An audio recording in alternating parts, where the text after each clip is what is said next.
Devante Swing is back, and Jodeci fans couldn't be more happier. He has been elusive for at least a couple of decades, not even exaggerating. He doesn't even have any social media accounts as far as I'm aware. All I could find were fan accounts, making it harder for fans to stalk him and slide into his DMs. To keep up with his music. The last time we really saw him was at a Jodeci reunion performance at the 2014 Soul Train Awards. And prior to that, they hadn't performed together for 8 years. Of course, we did get to enjoy various albums from Casey and JoJo, and Mr. Dalvin released solo material. He actually has some music out now, so check it out. He's single-handedly bringing back the 90s. They also did an interview with The Breakfast Club in 2015. This was quite eye-opening. The interview shed some light into why we hadn't seen Devante over the years. Dalvin said that Jodeci never broke up. Fans just assumed that because they would go years at a time without releasing any music together, but they were always a tight unit. When asked where Devante was, they confirmed that he resides in LA.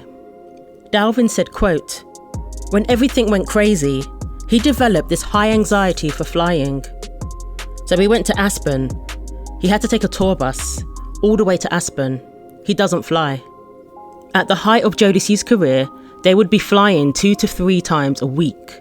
So not being able to fly more than likely hindered the availability they had as a group. And let's be real, fans want to see Devante. It's great that the 3 of them were able to perform together, but it's not quite the same when one of them is missing, whoever it is. And no one can quite say, "Don't talk, just listen," quite like Devante. When Mr. Dalvin said, "Everything went crazy," this could have been around the time of Jodeci's 3rd album, The Show, The After Party, The Hotel. Things seemed to fall apart for Devante around this time. Members of his Bassment crew began to leave one by one, looking to make more progress in their careers. They had got tired of waiting around for their music to be released, for them to be doing shows of their own, and they wanted out, unfortunately. Timbaland addressed this in his book and basically said they went for days without eating or sleeping, and he said they were, quote, "beat down." Check out my video on the Bassment crew for more details. It's also likely that there were some wounds that needed to be healed over the years. 2 years prior to Jodeci's 3rd album, Devante was almost killed in a home invasion in which he fought for his life, biting off the finger of one of the perpetrators. His anxiety could have been linked to post-traumatic stress disorder.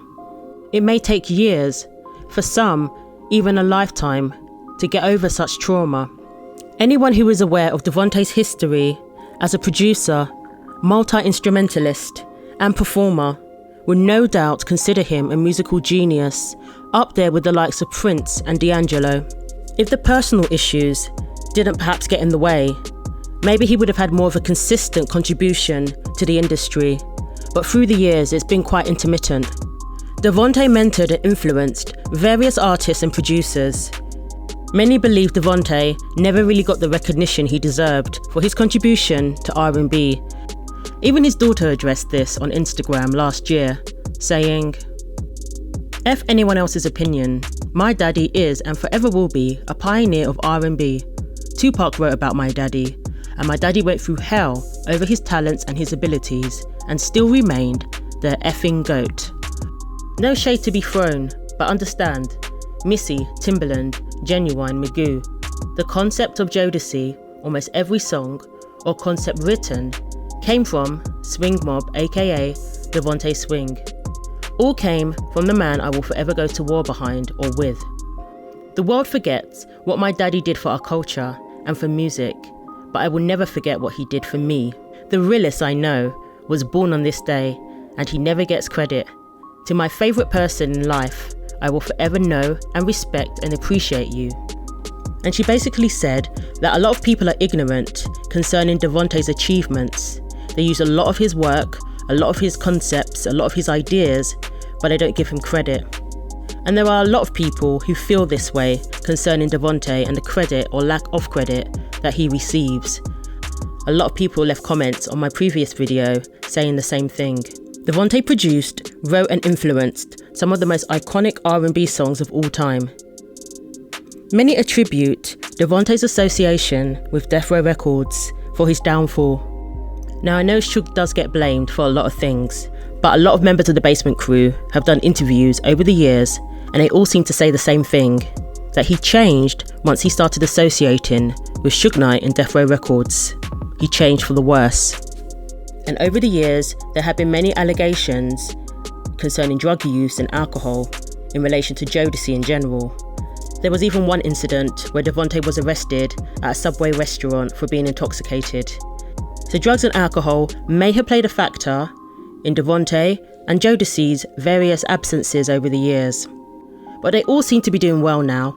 Casey and JoJo have been transparent about their issues with alcohol in the past and are now living sober lives and seem to be doing very well. Devante did contribute some work to Casey and JoJo's albums over the years, and of course Jodeci did release a fourth album and compilation albums. In 2021, fans were delighted to hear that they have started performing together again, and they all look great. Earlier this month, Jodeci performed at the R&B Rewind No. 9, along with other artists such as TLC, Keith Sweat, Genuine, Montel Jordan, and 112. This took place at the Toyota Arena in Ontario, California. The only downside was that Casey wasn't there for the performance. He sings gospel now, so maybe he doesn't want to be performing Jodeci songs alongside being a gospel artist, perhaps. Or maybe he just couldn't make it and we'll see him again for the next performance. According to LiveNation.com, Jodeci have some shows coming up next year in Las Vegas. Will it be all 4 of them? We don't know. But it's in Las Vegas, so there shouldn't be any issues for Devante, and hopefully we will see all 4 of them. Will you be going? And what fans really want to see now is a Verzuz battle between Jodeci and Dru Hill. Some are suggesting Boyz II Men too. Who do you think Jodeci should have a Verzuz battle with? And if you were at the show in California, please let us know in the comments how they did. I'm sure they did well. It looked like it was a good show. Thanks for watching. Share your thoughts below. Like and subscribe for weekly videos, and don't forget to click the bell for more.